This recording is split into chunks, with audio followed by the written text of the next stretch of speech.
Migraine, બરાબર, જે કંઈ કોઈને તકલીફ હોય તો આ કરવાથી મટી જાય છે. ગમે એવી શરદી રહેતી હોય, એલર્જી રહેતી હોય તો આ તમને બતાવીએ છીએ એટલા માટે કે પહેલા હું કાંઈ નહોતો કરતો. આપણી વચ્ચે દ્રષ્ટિબેન બેઠા છે, બીજા એક બે જણા છે. 2021 આપણે અહીંથી ચાલુ કર્યું હતું યોગનું સત્ર, સવાર 5:30 થી લઈને 7:30 સુધી. હવે અત્યારે આપણને ઘણી જગ્યાએ મીટિંગ કરવા, યોગા કરવા બોલાવે છે. એ તમારા બધા ગામના સહયોગથી હું અહીંયા ઊભો છું તમારી વચ્ચે કોચ બની. તો મારી પાસે જે કંઈ તમને અપેક્ષા હોય એ યોગા વિશે ફ્રીમાં માહિતી મળશે. એમાં દયાભાઈ છે, આ ડોક્ટર સાહેબ છે, તો જેટલો પણ તમે લાભ લઈ શકો એટલો લાભ લેવાનો છે. આનાથી તમારું નાકની જે કંઈ જે બાજુ છે એ ખુલી જશે, શરદી, આધાશીસી બધું મટી જશે.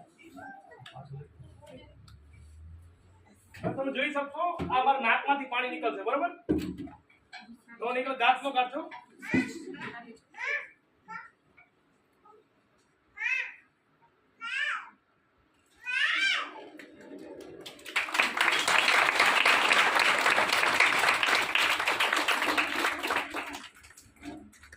એક બાજુ કરી નાખો, પછી બીજી બાજુ કરવાનું હોય, સેમ ટુ સેમ. એટલે બે બાજુ સરખો ન્યાય આપવાનો.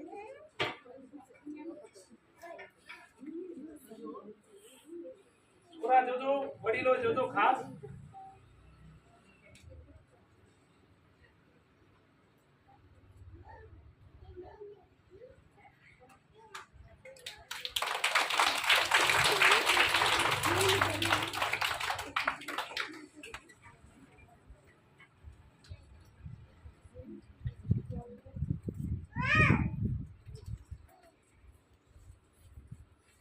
આવું થાય પછી નાક સાફ કરી નાખવાનું, ચિંતા કર્યા વગર. જે કઈ કચરો આવતો હોય કાઢી નાખવાનો.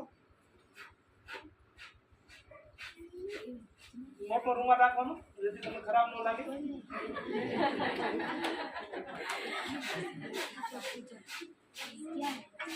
કપાલ ભાતી એક્સરસાઇઝ કરવાની તમારા નાકમાંથી બિલકુલ